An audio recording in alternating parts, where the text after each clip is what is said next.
देखिए next question क्या कहता है, of the following is not a part of directive principle under article 39। कौन 39 का पार्ट नहीं है? देखते हैं इसमें हम लोग एक कि raising the level of nutrition and public health, ये आर्टिकल 39 का पार्ट नहीं है, ये आर्टिकल 47 में आता है ये डीपीएसपी का ही, लेकिन आर्टिकल 47 में आता है ये।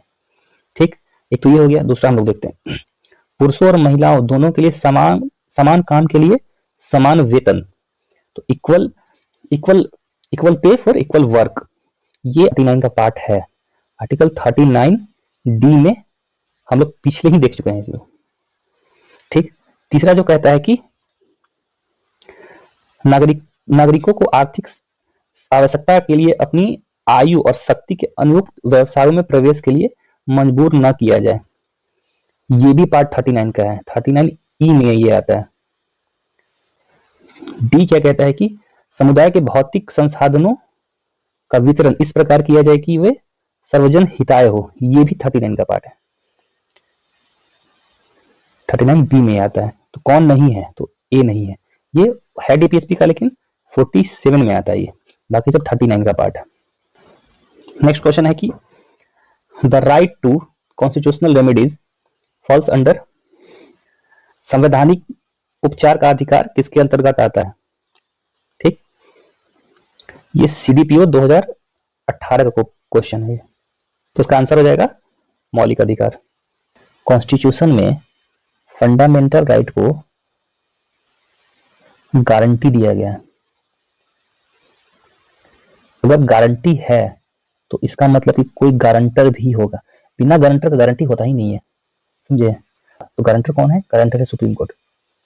लीजिए कि किसी भी पर्सन का फंडामेंटल राइट का वायलेशन होता है, ठीक, कोई भी पर्सन है, उसके फंडामेंटल राइट को वायलेट किया जाता है, तो आदमी क्या करेगा?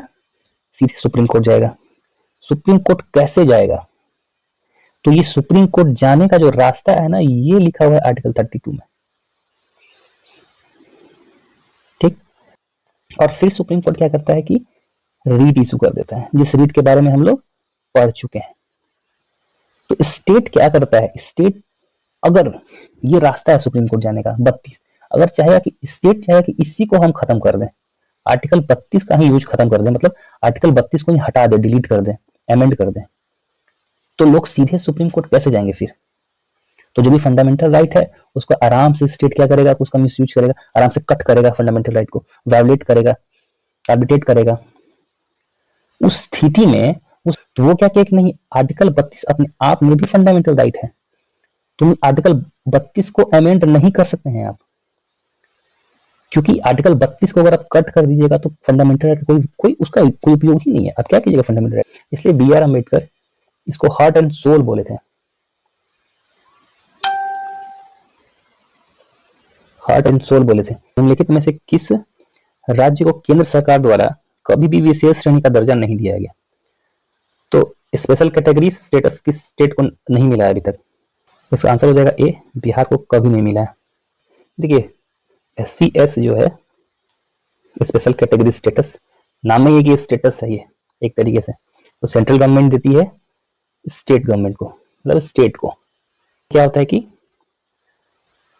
अनुदान जो मिलता है सेंट्रल से वो ज्यादा मिलेगा, प्लस जो भी सेंट्रल योजना है वो उसमें 90% सेंट्रल देगा और 10% स्टेट देगा।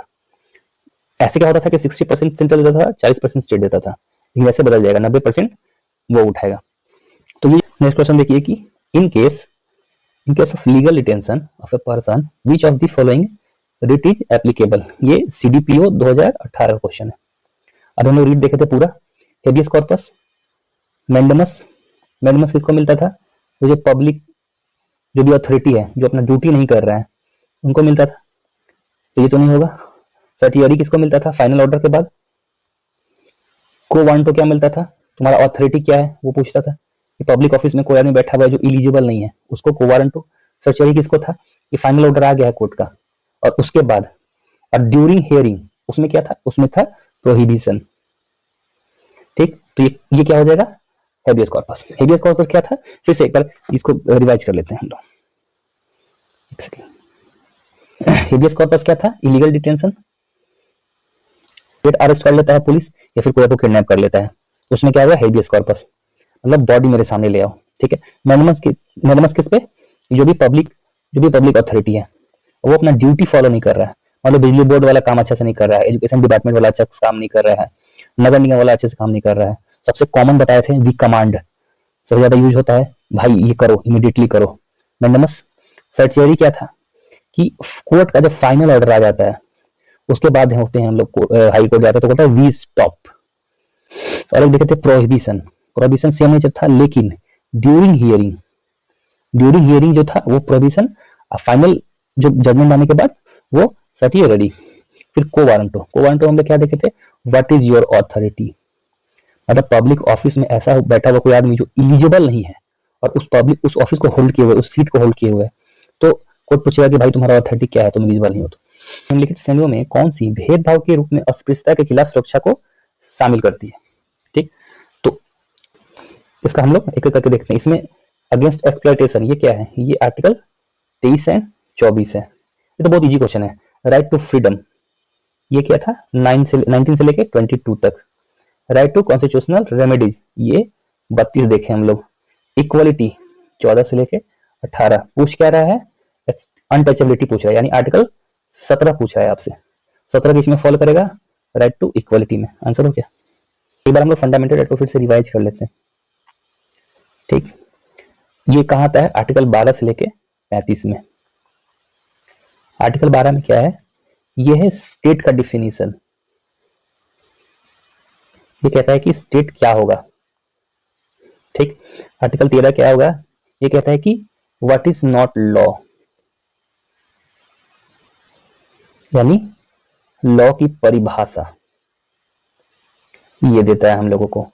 और अगर पार्लियामेंट कोई ऐसा लॉ बनाता है जो फंडामेंटल राइट को वायोलेट करेगा तो सुप्रीम कोर्ट उसको नल एंड वॉइड कर देगा, डिक्लेयर। इसी को बोला जाता है जुडिशियल रिव्यू। और ये बीपीएससी का भैया फेवरेट टॉपिक है। अरे बीपीएससी हो गया, क्या लिखती है? ये बीपीएससी का फेवरेट टॉपिक है जुडिशियल रिव्यू। तो जुडिशियल रिव्यू अगर पूछे कि किस आर्टिकल में है तो आर्टिकल 13 में है। ठीक, फिर आर्टिकल हम लोग देखते हैं 14 से 18। ये क्या है? ये है इक्वलिटी, यानी समानता की बात करता है। फिर आर्टिकल हम लोग देखते हैं 19 से लेकर 22। ये फ्रीडम की बात करता है, स्वतंत्रता। फिर हम लोग आर्टिकल देखते हैं 23 और 24। ये एक्सप्लॉयटेशन रोकता है।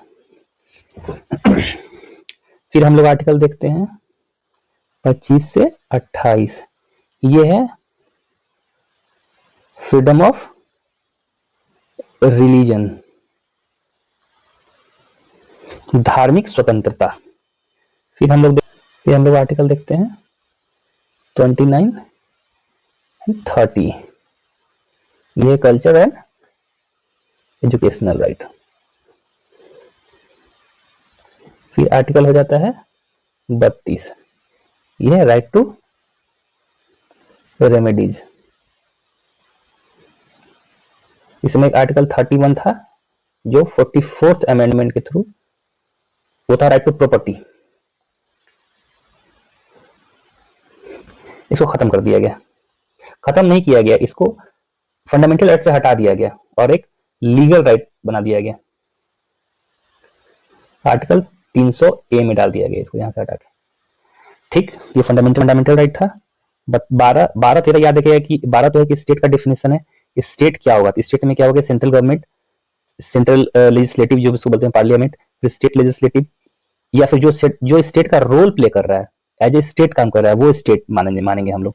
13 क्या कहता है कि 13 में कहता है कि लॉ कौन सा होगा? तो वो ऐसा लॉ जो फंडामेंटल राइट को वायोलेट करे वो लॉ नहीं होगा।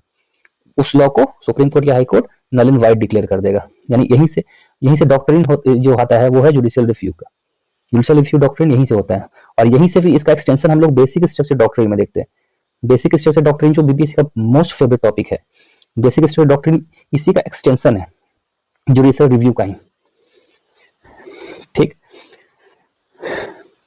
ये वीडियो देखने के लिए बहुत बहुत धन्यवाद, और अगर अच्छा लगे तो सब्सक्राइब कर लीजिएगा और शेयर भी कर दीजिएगा। Thank you.